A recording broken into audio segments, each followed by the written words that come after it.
नमस्कार, मेरा नाम अक्षय दीप है और आप वेब समाचार देख रहे हैं। देखिए, लोकसभा चुनाव को लेकर सभी पार्टियां अपने अपनी रणनीति बनाने में लग चुकी है। आपको पता ही होगा, बीते दिनों कांग्रेस की कमेटी दल की बैठक हुई दिल्ली में। वही दूसरी तरफ जेडीयू और राजद भी अंदर खाने में अपनी सीट शेयरिंग को लेकर चर्चा तेज कर दी। ऐसे में महागठबंधन के घटक दल के नेता हमारे साथ है, विधायक जी है, सीधा इनसे जुड़ेंगे। सूर्यकांत पासवान जी है, बकरी से विधायक है, हम इनसे जुड़ेंगे और भाकपा का क्या कुछ रणनीति है 2024 चुनाव को लेकर, सीधा इनसे जुड़ेंगे और बात करेंगे। सर, अब चुनाव में ज़्यादा समय नहीं बचा है, सीट शेयरिंग को लेकर क्या कुछ बात हुई है? क्या केंद्र बिहार सरकार से जो कमेटी बनी है, क्या उसमें कुछ बात हुई है आपकी? सबसे पहले आपके टीम को बहुत बहुत धन्यवाद जी। देखिए, अभी जो इंडिया गठबंधन है जी, इंडिया गठबंधन में हम लोग हैं जी, और भारतीय कम्युनिस्ट पार्टी बिहार राज्य परिषद जी, की कमेटी बनी हुई है। जी, हम लोगों को उस कमेटी के तहत ही जो भी निर्णय होगा जी, उसको हम लोग लागू करते हैं जी, और हमारा शाखा से लेकर और राष्ट्रीय स्तर तक की कमेटी बनी हुई जी। है। नया कोई कमेटी बनाने की ज़रूरत नहीं है। जी। जहाँ तक आप बस वही कोऑर्डिनेशन कमेटी की बात कर रहे हैं। कोई कोऑर्डिनेशन कंपनी जो इंडिया गठबंधन बिहार लेवल पे सर। बिहार लेवल पर जो कोऑर्डिनेशन कमेटी बनेगी जी, उसमें हमारे राज्य नेतृत्व के लोग रहेंगे। जी, तो वो लोग जो तय करेंगे। ऐसे जी, जी, पार्टी की स्थापना दिवस हमारा 98 साल की पार्टी हो गई है। जी, बिल्कुल। हाँ, भारतीय कम्युनिस्ट पार्टी 98 साल की हो गई सही है। बात है, आज़ादी से पहले की पार्टी है ये। हाँ, जी, तो हमारी पार्टी पुरानी पार्टी है जी, जी। और हम लोगों ने स्थापना दिवस मना रहे हैं। जी, और जो 2024 का जो संग्राम है जी, उसकी तैयारी हम लोग शुरू कर दिए हैं, हम लोग शुरू किए हुए हैं। हमारा काम चल रहा है, सांगठनिक काम चल रहा है। जी, चुनाव को लेकर के हम लोग काफ़ी सजग हैं जी, और जो भी हमारे महागठबंधन के उम्मीदवार होंगे जी, पूरे राज्य में, जी, पूरे देश में, जी। हम लोग उसके साथ कदम से कदम मिला करके चलेंगे, उसके साथ काम तो करेंगे। क्या इस स्थापना दिवस पे और भी कुछ तस्वीरें निकल कर सामने आने वाली है? क्या कुछ स्थापना दिवस में कुछ बातें निकल के आने वाली है? सीट शेयरिंग को लेकर क्या कुछ चर्चा तेज हुई है? और सीट शेयरिंग में हम लोगों के कोई मायने नहीं रखता है। पार्टी जो तय करेगी, जो महागठबंधन इंडिया गठबंधन के लोग हम लोगों को जी। सीट जी, जो तय करेंगे जी, उस सीट पर हम लोग चुनाव लड़ेंगे। हमारी पार्टी में कोई मारामारी नहीं है, हाँ, इसलिए हम लोग निश्चिंत हैं। सीट शेयरिंग होगा और हाँ। सम्मानजनक होगा, हाँ, हाँ। हम उसके तहत चुनाव लड़ेंगे। सम्मानजनक या फिर 2, 3, 1 इतना में संतुष्ट कर सकते हैं भाकपा? अब देखिए, ये बात तो हमारे नेतृत्व के लोग बताएंगे, उतना हम लोग नहीं बता देखिए, सकते जैसे हैं। 40 सीट है, 40 में तो 16 तो जेडीयू के सिटिंग सांसद ही है और दूसरी तरफ राजद है, जो मुझे नहीं लगता है कि 15 से कम सीट में वो मानेंगे। वही कांग्रेस की तरफ से बात आ रही है कि 9 सीटों की मांग की गई है। ऐसे में तो सीट कम ही निकल रहा है। अब एडजस्टमेंट क्या लग रहा है कि एडजस्टमेंट होगा, बात बनेगी, दाल गलेगी? देखिए, क्योंकि हमेशा देखा जाता सर, हमेशा देखा जाता है कि सीपीआई को, भाकपा को एक कहीं ना कहीं बैक फ्रंट में दे दिया जाता है, तलखिया में नहीं लिया जाता है भाकपा को। नहीं नहीं, ऐसी कोई बात नहीं है, ऐसी कोई बात नहीं है। जी, हम लोगों को सम्मानजनक सीट मिलेगा, जी। ये भरोसा है इंडिया गठबंधन के नेतृत्व पर। इसमें कहें दूर आने है, जी, जो हम लोगों का राज्य के अंदर जो क्षमता है सांगठनिक, उसके अनुकूल हमको सीट मिलेगा। जी। हमको इसमें कोई मारामारी नहीं है। अच्छा सर, तो आपके अनुसार से बिहार के किस क्षेत्र में आपको लग रहा है कि आप लोग वहाँ पे मजबूत है, जहाँ पे आपको लगता है कि वहाँ पे पार्टी अच्छा प्रदर्शन कर सकती है? आपको पता है ना, जी, पिछले दिनों जी, हम लोग की पार्टी के सांसद 8 सांसद हुआ करते थे, जी, यहाँ पे मंत्री भी हुए हैं यहाँ से। बेशक, बेशक। आपको मधुबनी से हमारे कॉमरेड चित्रानंद मिश्र कृषि मंत्री थे, जी, ये भी आपको जानकारी होगा। जी, जी, जी, और हम समझते हैं जो पूरे बिहार में, जी, जी। पूरे देश लेवल पर जो इंडिया गठबंधन बना है, जी, हम उसके नेतृत्व में चल रहे हैं जी, और आपको पहले भी बता दिए जी जो सम्मानजनक जी हमको सीट मिलेगा, बिहार में भी मिलेगा जी। और पूरे देश में मिलेगा। बिहार के मुख्यमंत्री नीतीश कुमार तो खुले तौर पे कहते हैं कि अटल बिहारी वाजपेयी ने ही उन्हें मुख्यमंत्री बनाया, उन्हें केंद्र में भी उन्हें जगह दी। पर वही दूसरी तरफ बीते दिनों सम्राट चौधरी जो कि बिहार भाजपा के प्रदेश अध्यक्ष है, उन्होंने कहा कि किसी के रहमो करम से नहीं बल्कि भाजपा के रहमो करम से उन्हें मुख्यमंत्री बनाया गया। भाजपा के रहमो करम से वो बिहार की सरकार में अभी मुख्यमंत्री बने हुए हैं। इस पर आपकी क्या टिप्पणी? देखिए माननीय चौधरी जी, सम्राट चौधरी जी जी। कहाँ थे जी और किसने उनको यहाँ तक लाया? जी उनको कहीं नहीं छुपा है। कोई जनता से छिपा हुआ नहीं है। और आज वो भाजपा में मुरट्ठा बांध करके ये कहते हैं जब तक मुख्यमंत्री हाँ। जब तक हम मुख्यमंत्री नहीं बनेंगे तब तक मुनट्ठा नहीं नहीं उतारेंगे। खोलेंगे, ये बात उन्होंने ये साफ तौर उनका पे कही। भ्रम है। और उनको हम कहना चाहते हैं जी जो माननीय मुख्यमंत्री के बदौलत, जी माननीय नीतीश कुमार जी के बदौलत भाजपा इतना आगे बिहार के अंदर बढ़ी है, बल्कि भाजपा के बदौलत मुख्यमंत्री नहीं बढ़े हैं, उनकी पार्टी नहीं आगे बढ़ी है। ये तो ये सही। भूल है माननीय तो- सम्राट चौधरी जी जी की भूल है। वो सोच ले इसी बार जो 24 का चुनाव है जी उनका देख लीजिएगा, जी। जो उनका बिहार से बड़ा विस्तार समटा जाएगा। वैसे ये तो अन्य राज्यों में भी देखा जाता है कि भाजपा पहले वहाँ के क्षेत्रीय दलों से गठबंधन करती है, फिर उसके बाद उन्हीं को नीचे करके आगे बढ़ जाती है। वो जो है ना, जी जो एक कहावत है, जी बड़ी मछली जो होती है वो जी। छोटी मछली को निगल जाता है। जी। पहले तो उससे ये साठगांठ करके तालमेल करके अपने पार्टी का जनाधार बना लेते हैं। तो इसमें बड़ी बड़ी मछली आप भाजपा को कह रहे हैं? हाँ हाँ, वो बना लेते हैं। और जब उनका उस क्षेत्र के अंदर, उस राज्य के अंदर जी जब उनका बोलबाला होने लगता है, तो जो दल उनको साथ दे करके वहाँ तक पहुँचाया, कुर्सी तक पहुँचाया, जी उस दल को भी निगलने का वो काम करते हैं। इसलिए बिहार के अंदर जो इतना बड़ा खेला हुआ, माननीय मुख्यमंत्री जी जी तो इंजीनियर हैं, इंजीनियर ब्रेन है उनका।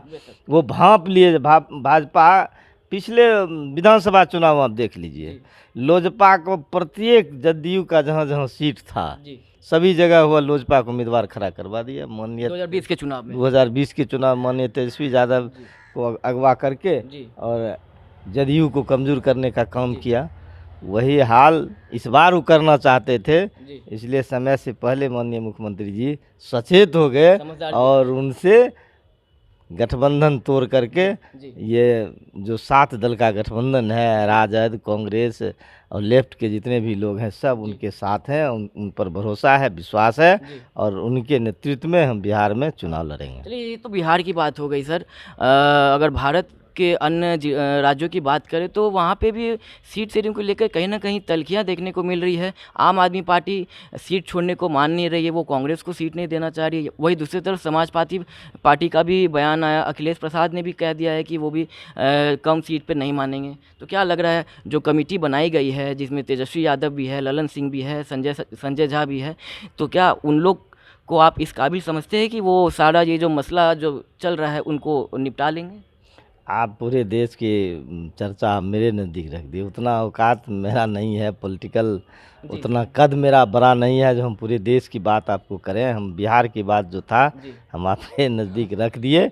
वो हमारे जो राष्ट्रीय लीडर हैं, जी, पर जब तक देश के सभी पार्टियां एक नहीं होगी तब तक कैसे? एकदम आपको हम कह देना चाहते हैं, इस देश के अंदर जी भाजपा ने जो इस देश को गुलाम करना चाहता है, हमारे पूर्वज ने इस देश को काफ़ी मशक्क़त से, जी काफ़ी मुस्तैदी से जी। इस देश को आज़ाद किया। जी आज भाजपा पुनः गुलाम की ओर ले जा रहा है। तो सभी दल के हमारे माननीय नेता ने जी ये बैठ करके विचार विमर्श किया है। जी इस देश के अंदर जो लोकतंत्र है, इस देश के अंदर जो संविधान बना है, बाबा साहब भीमराव अंबेडकर ने जो संविधान बनाया है, जी उस संविधान को भाजपाई इसको ख़त्म करना चाहता है। जी। आरएसएस के संविधान इस देश के अंदर लागू करना चाहता है। जी। इसके खिलाफ अगर हम लोग एकजुट नहीं होंगे जी। तो आज इस देश के अंदर जितने भी सार्वजनिक संस्थान थे जी। उसको ये भाजपा की सरकार, आरएसएस की सरकार जी। ये इसको बेच दिया। बेच दिया। आज हाँ, क्या देख रहे हैं, आज रेल बिक गया, भेल बिक गया, LIC बिक गया, ये क्या नहीं बिका इस देश के अडानी अंदर। अंबानी की बात ये 206 घराना जो हमारे देश के अंदर है, जी। जैसे अदानी है, धीरू भाई अंबानी हो गया, रुई हो गया, किर्लोस्कर हो गया, बजाज हो गया, जी सर। ऐसे ऐसे बड़े बड़े कंपनी जी। को ये छूट दे दिया है। जी सर। आज जो हमारे किसान हैं गांव के अंदर, जिसके पास क्रेडिट कार्ड है और उससे लोन लेकर के अगर 1 साल बैक हो जाता है, वो रिन्यूअल नहीं करवाते हैं, जी। तो उसके यहाँ पुलिस जाता है। जी। लेकिन ये बड़े बड़े लोगों के यहाँ जो करोड़ करोड़ पैसा बाकी है, जी। उसको ये मोदी की सरकार उसको दोस्त मान करके उसको माफ़ कर देते हैं, उसको छूट दे देते हैं।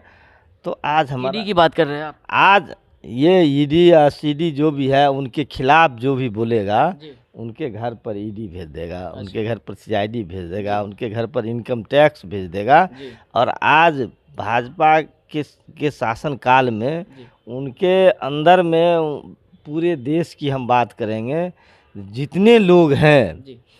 आज अगर जिनके यहाँ ईडी सीडी जाता है, जी। इनकम टैक्स जाता है, अगर वह भाजपा में चला जाएगा जी। तो उसका सारा चीज़ माफ़ हो जाता है।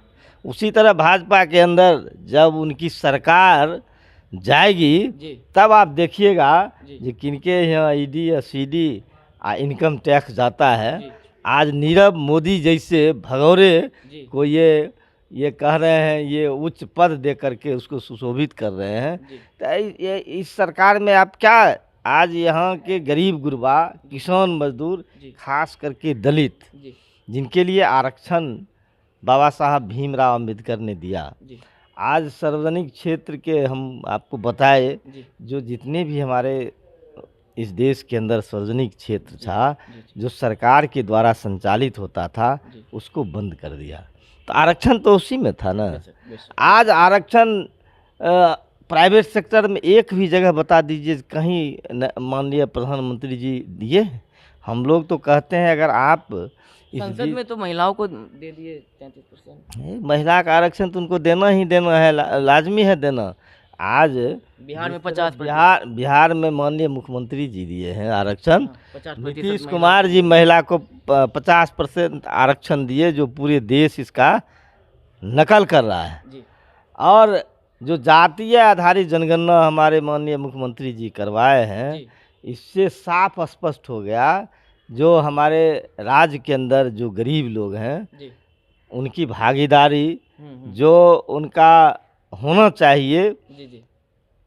जातीय आधारित जनगणना के रूप में, जी। वो भागीदारी इस देश के में नहीं है। और इस जनगणना से माननीय प्रधानमंत्री जी बौखलाए हुए हैं। बौखला गए हैं। हाँ, बौखला गए हैं। वो ये सोच रहे हैं जी। जो मुट्ठी भर हम लोग हैं, मुट्ठी भर की हिमायती करते हैं जी। और शीर्ष नेतृत्व में बने हुए हैं, जी। आज जिनकी आबादी है जी। वो आज रोड पर है, उनको कहीं कोई जगह नहीं मिला है। अच्छा। बिहार की सरकार ये साबित कर दिया जी। जो हम गरीबों के हिमायती हैं, जी। गरीबों के हित में काम करते हैं। जी। और जो ये शिक्षक- आर्थिक जनगणना है शिक्षकों को वो भी किए हैं। आज शिक्षक नियोजन, जी। जो नियोजित शिक्षक थे, आज की तारीख में वे राजकर्मी का दर्जा दे करके जी। 4 लाख हमारे जो शिक्षक हैं उनको सम्मान देने का काम जी। माननीय मुख्यमंत्री जी किए। सर- वे धन्यवाद के पात्र हैं। चलिए सर, आखिरी सवाल रहेगा, थोड़ा कड़ा सवाल है सर। किसे देखते हैं सर इंडिया गठबंधन में प्रधानमंत्री के चेहरे के रूप में कौन मजबूत दावेदार लग रहा है आपके हिसाब से? देखिए, ये बात तो पहले हम सब लोग मिल करके जी। इस देश की राजनीतिक जो चल रहा है, जी। हम लोग पहले भाजपा हटाओ देश बचाओ का नारा दिए हैं। भाजपा हटाओ संविधान बचाओ, जी। भाजपा हटाओ लोकतंत्र बचाओ। जी। का नारा दिए हैं। इसी स्लोगन के साथ हम लोग चुनाव के मैदान में जाएंगे और हमारे देश के जितने भी सांसद चुनकर आएंगे, मिल बैठ करके हम लोग प्रधानमंत्री सर, का आपको उम्मीदवार लगता है चुनेंगे। कि बिना प्रधानमंत्री के चेहरे के ये चुनाव लड़ने पे असर पड़ेगा? अगर कोई प्रधानमंत्री का चेहरा नहीं रहेगा और उसके बाद चुनाव लड़ते हैं तो कहीं ना कहीं वो तो जनता भी कंफ्यूज रहेगी। नहीं, कोई कंफ्यूज नहीं, इस देश की जनता कोई कंफ्यूज नहीं है। इस देश की जनता त्रस्त हो गई है इतना ही दिनों में मोदी से। आज महंगाई चरम सीमा पर है। अच्छा। आज जितने भी जीवन उपयोगी सामान है, जी। आज दवा, जिस दवा को हम खरीदते थे 1 रुपया में, जी। उस दवा का दाम हो गया 10 रुपया। जी। आज भाजपा की सरकार, भाजपा के नेतृत्व के लोग जी। आज विकास से भटका करके लोगों को जाति और धर्म में बांटना चाहते हैं। जी। महंगाई की चर्चा नहीं करते हैं। नरेंद्र मोदी की सरकार आए थे तो उन्होंने कहा था जब हमारी सरकार आएगी तो हम महंगाई कम करेंगे। हमारी सरकार आएगी तो विदेश में जो काला धन जमा है उसको हम वापस लाएंगे और अपने देश के तमाम लोगों के खाता में 2014 में भी तो 2014 यही 15 लाख की बात तो 2014 में भी कहा गया था, मोदी जी ने कहा था, और यही बात आप लोग भी कह रहे हैं। कहाँ तक जनता इस बात पे विश्वास करे? विश्वास करेगी। अमित शाह ने तो साफ तौर पर कह दिया कि वो तो चुनावी जुमला था। देखिए, वही बात आप भी कह रहे हैं। हाँ, नहीं, वो तो हम कहेंगे ही।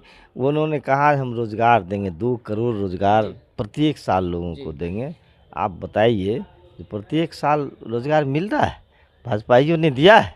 नहीं दिया है। और जो रोजगार था उसको छीन लिया। इस देश के अंदर जितने भी कल कारखाने थी उसको बंद करवाने का काम किया। कल कारखाना में जो हमारे हजार मजदूर जो काम करते थे, आज वह गांव में शिफ्ट हो गए, उनको रोजगार नहीं मिल रहा है। ये कहते हैं जो पकौड़ा तल करके और बेचो गांव के अंदर, वो भी रोजगार है।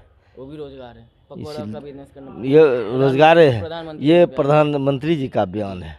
ये कितना शर्मनाक की बात है। इसको आप लोग भेजिए, लेकिन प्रिंट मीडिया, इलेक्ट्रॉनिक मीडिया के लोग, माफ़ कीजिएगा, आप लोग सही बात को रखते नहीं हैं। आप लोग अखबार में अभी सवाल किए, कोई सवाल कुछ बुरा लगा क्या? नहीं, एक भी सवाल नहीं, अच्छा सवाल है। आप लोगों को इसको प्रचारित कीजिए, इसको चलाइए। देखिए, हमारे साथ सूर्यकांत पासवान जी थे, बखरी से विधायक है, और साफ तौर पर इन्होंने कह दिया है कि बिहार के मुख्यमंत्री नीतीश कुमार काफ़ी समझदार व्यक्ति है और उनके ही अंडर में जो भी सीट शेयरिंग का जो चर्चा है वो होगा और जो भी उनके तरफ से निर्णय लिया जाएगा वो सराखों पे होगा। ऐसे में देखना होगा कि बिहार से बाहर यानी कि देश भर में इंडी अलायंस का जो सीट शेयरिंग को चर्चा लेकर चल रही है, आने वाले दिनों में यानी कि 29 तारीख को बड़ी बैठक होने वाली है। क्या कुछ तस्वीरें 29 तारीख को निकल कर आती है वो भी आपको हम वेब समाचार के माध्यम से साझा करेंगे। तमाम खबरों के लिए आप हमारे चैनल को सब्सक्राइब कर लें, हमारे फेसबुक पेज को लाइक करें, फॉलो करें। धन्यवाद।